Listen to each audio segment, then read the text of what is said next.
In chapter 4 of The Art of War, Sun Tzu said, "The good fighters of old first placed themselves beyond the possibility of defeat, and then they waited for an opportunity to defeat the enemy." To secure ourselves against defeat lies in our own hands, but the opportunity of defeating the enemy is created by himself. This to me emphasizes that it's more important to secure an advantage, a position of strength and security, than it is to secure a win. It's more important to be strong, secure, and difficult to challenge than it is to actually go and challenge. There are people out there that will put so much focus, time, and energy into finding a point or a reason on which they can invalidate you or challenge your legitimacy, and by the time they think they have actually found one, alright, I already got 10 more reasons or 10 more points that legitimize or advance my position, my capability, my presence, whatever you want to call it. The unskilled individual focuses on overthrowing, whereas the skilled individual focuses on growing. So while you focus on destroying me, my argument, or my position, I focus on growing it. Isn't that smart? The one's resources were all spent trying to destroy, and in turn he has placed himself in a position to be destroyed. You can see this play out in arguments, physical altercations, social conflict. Vindictive and malicious people always lose at the end. They might win a battle, but never the war. The good book warns us against this. God says, "It's mine to avenge. I will repay." Wrath is for God, not for humans. Why is that? Vengefulness means that your anger, your hatred, your desire to harm has taken over. Your emotions have taken over. You are blinded, you've got no clarity of mind, and thus your downfall ends up being by your own hands. And there it is again, God's wrath upon you. Why is that? Because you went against the laws that God's written into the universe. God himself warned you about vengefulness. Right, about being out of control when your emotions take over and you cannot think with a clear mind. He himself warned you about it. And if you still go and do it, of course you're going to get your ass kicked. We have one of two choices from time to time. It's either defense or offense. It's our responsibility to read people, conditions and circumstances and the terrain effectively so that we can determine which player is going to be most advantageous. Not just for the short term, but also in the future, right? You've got to think about the long term as well. In other words, let analysis, strategy, and clarity of mind be the basis for your move and not emotion. The ancients called a clever fighter one who not only wins, but excels in winning with ease. And to me, greatness is doing something extremely difficult and making it look easy. Right? Excelling, winning with ease. How do you make a boxing fight look easy? How do you take over an entire industry and you make it look easy? How do you win an argument and make it look easy? You make no mistakes. If you make no mistakes, no slip-ups, you've got absolute clarity of mind, all the information, self-control and discipline, then technically speaking, you've already won. Nobody's going to win an argument with you if you don't say something stupid at the wrong place at the wrong time. Nobody's going to steal your livestock, right? If you've properly analyzed the location, the area, the terrain, the threats, the environment. If there's barriers to entry, you adequately prepared defensive mechanisms. Some people might say, well, it's not the farm, it's the country and the people, the informal settlements around me. Then I'd say, well, that's a pretty stupid place to go and farm cattle. Right? If you know it's in a bad location. Sell the damn farm and go farm on another location. And then you get the old sayings, yeah, but I owe too much on the farm. Why is it that you owe too much on the farm? No, we had a bad year and I had to buy more cattle, so I took out another loan on my bond. So you had a bad year because you have a farm, you're farming on a farm that's in a bad location, unsafe, difficult to fortify, and you took out a loan to buy more cattle to farm them on the farm that's in a bad location, unsafe, and difficult to fortify. Don't say the country's up to shit, God is punishing me, or there's too much crime. Who could have prevented this? Is there one person, one individual that you can think of that could have prevented your demise? Wherever you find yourself, whether it's a demise in your downfall in a job, or whether it's your downfall in a business, your farm, whatever. Could a wise individual that pursues knowledge, that analyzes, that thinks, that strategizes, that has discipline, clarity of mind and self-control, could that person have prevented this from happening? If you were that person, you would have been able to prevent it. Turns out the oak bought the farm because his brother-in-law said it's a bargain and he's gonna make millions. 4 years down the line.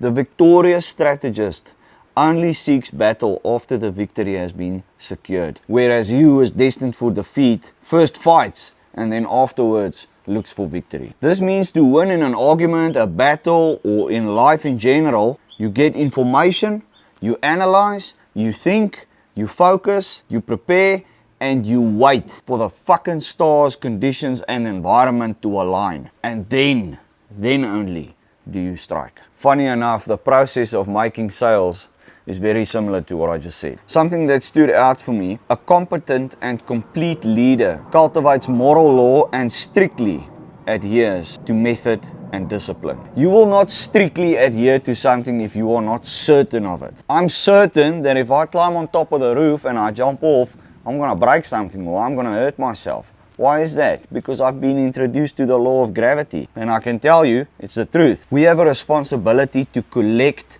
knowledge, educate ourselves to such an extent that we can have absolute certainty in the truths of a successful existence. You need the same type of certainty in those truths, the do's and don'ts of life, the same type of certainty that you have in the law of gravity. Let knowledge and truth be your foundation, and I promise you, then you will find competence, purpose, and you will find your creator. In chapter 5 of The Art of War, Sun Tzu said, the control of a large force is the same principle as the control of just a few men. It is merely a question of dividing up their numbers. Fighting with a large army at your command is no different than fighting with a small army at your command. It is merely a question of initiating proper signs and signals, forms of communication. We communicate by what we see, hear, and feel. It's subject to interpretation, yes, but interpretation is subject to energy.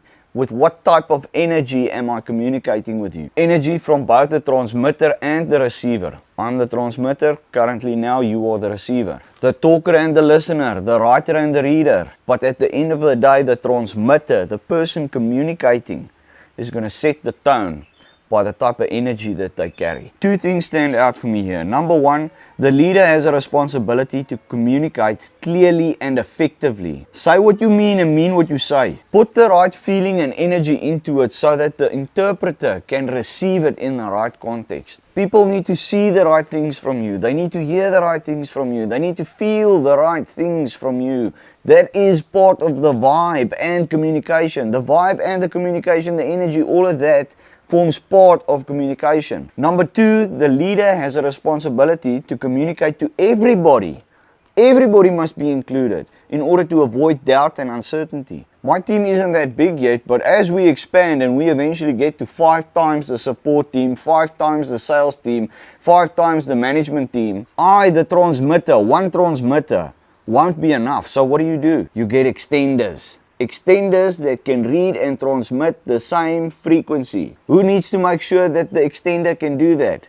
Me, the transmitter. I'm responsible. Large army, small army, same thing. So in a year's time, my support team, my tech team, our development team, our sales team, the management team, all of them will be so tuned in with our culture, our discipline, our energy, and our methods that they would be able to be extenders that effectively communicate to the relevant divisions. In chapter 6 of The Art of War, Sun Tzu said, whoever is first in the field and awaits the coming of the enemy will be fresh for a fight. Whoever is second in the field and has to haste into battle will be exhausted. Therefore, the clever combatant imposes his will on the enemy, but does not allow the enemy's will to be imposed on him. The pro is prepared. He gets there first. He's the first to get information. He's the first to capitalize. You got to think on your feet all the time. I have a saying, the early bird catches the worm, but I catch that fucking bird. I have so many wins in my life that I can attribute to preparation. Think about it. Every time in life when somebody outplayed you, it was because they were more prepared. A lot of people might say, oh, there's a difference between being outplayed or outclassed and being screwed over. Doesn't matter, mate. The guy was prepared, you weren't. This also highlights to me that the individual with the highest EQ has a massive advantage. Emotional intelligence is very underrated. It allows people to not only separate themselves from their feelings and be aware of it, but also to effectively read, act, and capitalize on the emotions and feelings of other people, their mental state even. Let me give you an example. We all know somebody that likes talking too much, right? People that talk over other people. Whether this stems from a deep desire to be heard or whether it's an attempt to dominance, it's irrelevant. The bottom line stays, this individual is trying to impose his will on the other. I talk, you listen. No, my friend, you can have a conversation with yourself. In that specific moment, I know that there is more important and valuable things that I can spend my brain power on. So with a smile on my face, I turn around, while he's talking, turn around, walk away. Mid-conversation, I'll walk away. I'm not even angry. Just bloop, cut off, you're not important, irrelevant, bye-bye. This to me is an emotional punishment for inappropriate behavior. That's why I always say you need to teach people how to treat you. What is allowed in your presence. 9 out of 10 times, people don't even understand what the fuck just happened. They just don't click it. But 2-3 times in, at this whip, their subconscious mind now starts to associate this behavior with emotional pain, with discomfort. You want to feel important, so you impose your will on me, you take over, you want full control. I say no, bad boy, I take control of the situation, exit, and I end up giving you the one thing that you so desperately try to avoid. The one thing you don't want, to not feel important. Be in control of your own time, your own resources, your own people, your emotional and mental state. If something out there does not align with it, clip. You're not a tree, right? If the sun's burning you, stand up and leave. But when you do so, make sure that you've accumulated knowledge and that you do so with method and clarity of mind. When you're in an argument, a mental or market chess game, don't get fixated on your issues, your own weaknesses, your weak points, or even mistakes that you've made. It's in the past. Don't look at your stuff, look at theirs and capitalize. Where's the weakness? Where's the slip-ups? Where's the delay? And boom, you strike. Once again, this just emphasizes to me the value of information. You know, sometimes there's people that think they know a lot about me, for example, but a lot is kept private and most people have no idea. I want to know that they've got no idea, but I don't want them to know that they don't know. The person that thinks he knows won't go and look for additional information, you understand? Now people don't know if they know or don't. Can you see how this is valuable? It's confusing and it makes you unpredictable. It makes people with ill intentions nervous, and nervous people slip up. And then we capitalize. How do you defeat or harm an individual that's invisible, that's unknown to you? It's an extremely difficult thing to do. Another thing that also stood out for me, that where I can see some of these situations played out in my life, whether you want to build, fight or play, do it on the homeland. Right? In the homeland on your terms. You know how many people, associates, family members and friends have gotten so pissed off with me because I don't do braais at their places, their houses. I don't do vacations with them. I don't go with them to friends of friends. My grounds, my terms. You can come to my house. You can come braai there.